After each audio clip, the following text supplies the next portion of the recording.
के सामने लाया हूँ मध्य प्रदेश 2026 बोर्ड की परीक्षा को देखते हुए एक वेरी मोस्ट इम्पोर्टेंट सवाल। जो छात्र अभी तक तैयारी नहीं किए हैं उनके लिए एक बहुत सुनहरा अवसर है। हमारे YouTube चैनल से और ऑफलाइन से यह अनुवाद कोचिंग क्लास पर आप लोग निःशुल्क तैयारी के लिए हमारी मदद ले सकते हैं, चाहे ऑफलाइन हो या ऑनलाइन हो। इसी प्रकार आज मैं परीक्षा की दृष्टि से एक इम्पोर्टेंट सवाल लाया हूँ जो आ सकता है, प्लस ऐसे सवाल हमारे आते भी हैं। आज आपको दिखाते हैं हम सररेखी। आपने देखा होगा सररेखी, जब हम लोग देखते हैं तो समझ ही नहीं पाते कि सररेखी में क्या करना है। तो सररेखी का मतलब होता है एक रेखा पर बिंदु। आज निर्धारित कीजिए कि क्या बिंदु 1,5 और 2,3 एंड -2 और -11 सररेखी हैं। तो हल मान लीजिए बिंदु 1,5, ये 1,5 दिख रहा है, इसको हमने P मान लिया। 2,3 दिख रहा है, इसको हमने Q मान लिया। -2 और -11 दिख रहा है, इसको हमने R मान लिया। अब नंबर से हम इनको निकालेंगे। सबसे पहले हम P और Q ले लेंगे। P और Q हम डिस्टेंस यानी कि दूरी वाला फॉर्मूला रखेंगे। हमारा दूरी वाला फॉर्मूला होता है x2 माइनस x1 का square plus y2 minus y1 का होल स्क्वायर। x2 की जगह पे हम रखेंगे आपको बेटा, तो P और Q ले रहा ना, तो P और Q वाले देखना है। कौन से बिंदु देखना है हमको बेटा? कुशवाहा जी कौन सा बिंदु देखना है? वेरी गुड, P और Q वाला। अच्छा तो कुशवाहा जी हम Q में से x2 का मान ले लेंगे बेटा, माइनस और P में से x1 का मान ले लेंगे, ठीक है। वर्ग प्लस y2 का मान होगा हमारा 3 माइनस y1 का मान होगा 5 का होल स्क्वायर। हाँ थॉमस साहब, आप मुझे ये बताएं, 2 में से 1 गया, 1 बचा, प्लस 5 में से 3 गया, तो यहाँ बेटा -2 आ जाएगा। क्यों आ जाएगा आपको पता है? हाँ घट गए, और जो संख्या बड़ी होती है उसका चिन्ह लगता है। तो यहाँ 5 बड़ी इसलिए उसका चिन्ह लग गया। क्या चढ़ा दिया?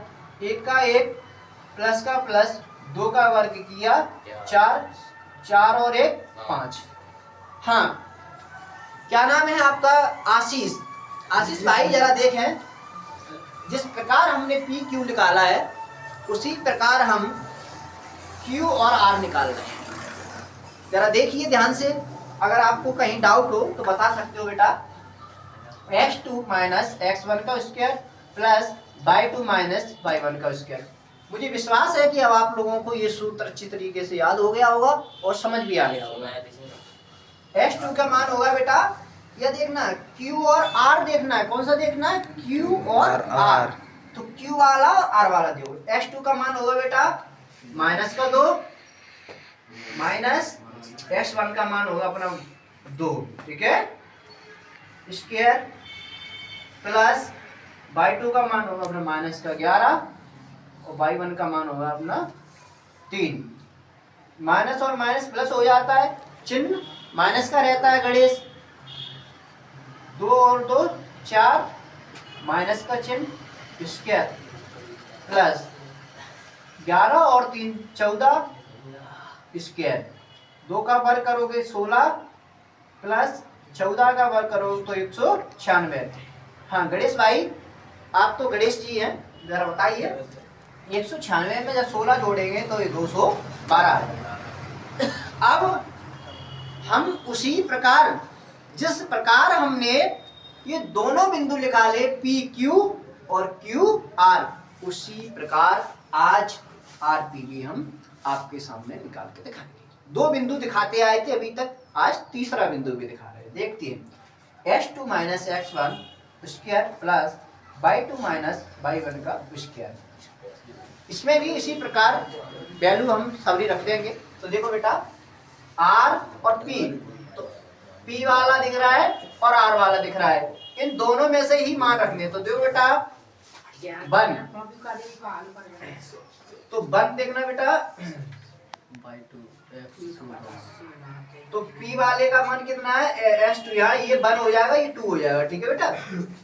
R2 S2 प्लस ये माइनस है और सूत्र में भी माइनस होता है, एक माइनस सूत्र में होता है और दूसरा माइनस ये रहा, तो इस वजह से ये 2 क्या हो गए प्लस के हो गए, और ये प्लस 5 दिख रहा है, ये माइनस दिख रहा है, एक माइनस सूत्र में था और ये भी माइनस का, इसलिए माइनस और माइनस प्लस हो गया, तो यहाँ 11 लिख जाएंगे ये वाले।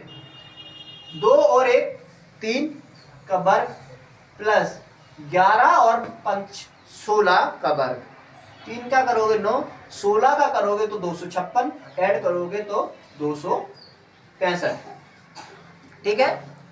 आइए, लेकिन बेटा सबसे बड़ी बात ये है, अब हमको ये देखना क्या ये तीनों बराबर हैं, बताइए। तो हम नहीं है सर, साथ में लिख लेंगे बेटा। पहला हमारा आया √5 प्लस 212, ठीक है। इन दोनों को अगर हम जोड़ते हैं तो इसके बराबर आ रहा है क्या, नहीं आ रहा है। जब ये नहीं आ रहा है तो हम यहाँ नॉट इक्वल टू दिख रहा है, ये नॉट इक्वल टू ये इसके बराबर नहीं है, अतः दिए गए बिंदु सररेखी नहीं है। आई होप मुझे समझ में लग रहा है कि आप लोगों को आ गया हो समझ में। अगर नहीं आया हो तो आप मुझसे कमेंट में बता सकते हैं। आप लोगों को भी यदि समझ में नहीं आया हो तो कल आकर मुझसे पूछ सकते हो, आज भी पूछ सकते हो। धन्यवाद।